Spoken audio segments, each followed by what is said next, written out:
Welcome to this week's development diary for the Absent Life project. This devlog will be shorter, where I'll be reading a script instead of impromptu, which will make it nice and concise. This week, I've been adding new cards and enemies to the game, so without further ado, let's get to the week's summary. Over the weekend, I'd not been doing much except from adding 2 new pistol cards. The first one is Courage, which gives you the condition Courage 1. This condition is the first permanent / non-decaying condition in the game, meaning that it will not go away in time. The idea is to stack the Courage throughout the encounter to increase your damage and maybe convert it to some other things.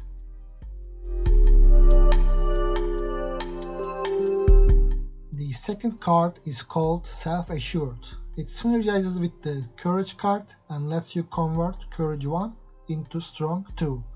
However, Strong 2 is a decaying condition with a non-stacking 25% strength increase. So the player will need to choose whether or not to get a temporary damage boost, while consequently losing some of it after the strong condition vanishes. I've also added last week's blog to IndieDB for more publicity, which I will also do so this week. Lastly, I fiddled with the VS Code a little to use it with C#, but I saw that it's not yet quite there. Although I like its lightweight and more community-driven approach, it's hard not to miss many of the features from Rider that makes the life easier. So I tweaked the Rider's interface a little bit to make it more colorful and good looking. On Monday, I added 5 new pistol cards. Heat of Anger deals critable repeated damage, but also uses a lot of pistol bullet resources. Shoot and Roll is a multi-effect one, which deals damage, gives damage avoidance and card draw all in one card. Heroic Moment is a rare card that utilizes stack courage to gain bullets. This might be a little underpowered right now, since it would be hard to use gain bullets without also gaining energy, but I will wait to see it in action. Clean Pistol is a basic card draw card, and Wounding Bullet is a nice damage and debuff card. On Monday evening, I started working on the rat enemies. I created the basic rat enemy sprite and did the rigging to add it to the game. On Tuesday morning, I implemented its attacks.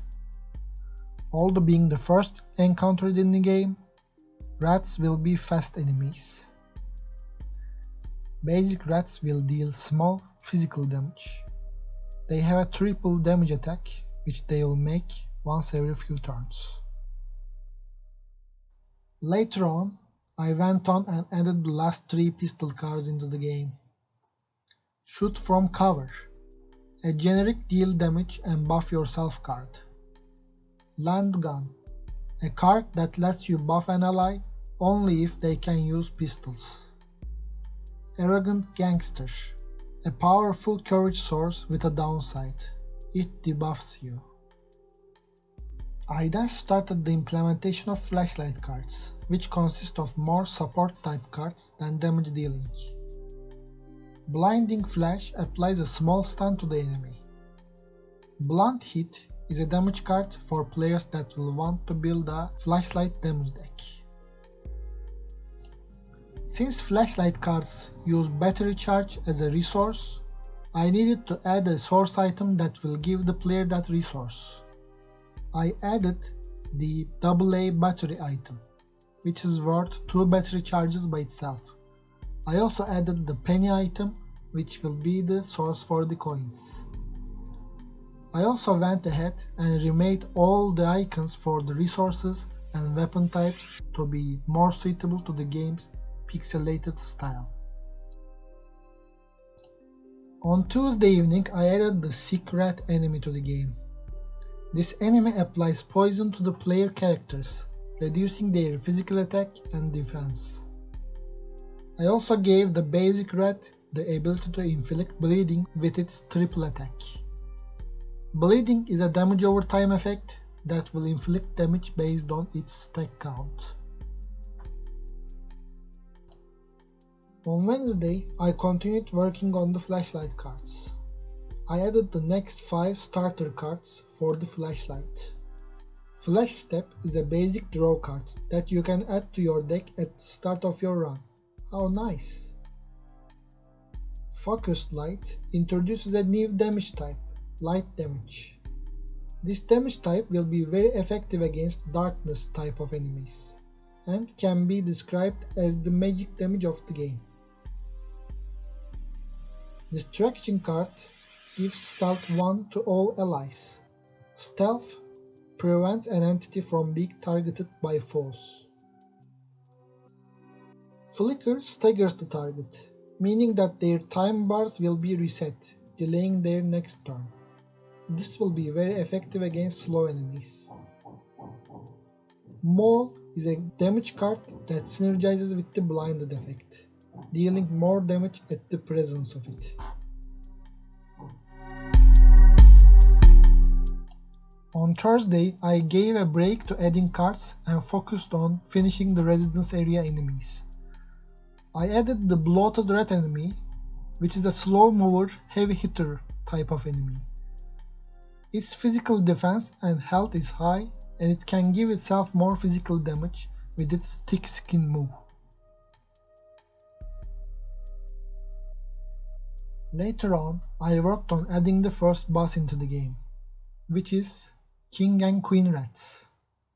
In this boss fight, King Rat and Queen Rat will be supporting each other and trying to overwhelm the player's party with their poison, bleeding, and speedy attacks. Since this will be the first floor boss, it will not be very challenging, but it should surprise the player by being a multi-entity, fast-paced fight. Alright people, this is it for this week. I'll also be writing a blog post for this week's development. And unfortunately, I'll be pushing the alpha version 0.1 milestone one more week to 29th of November.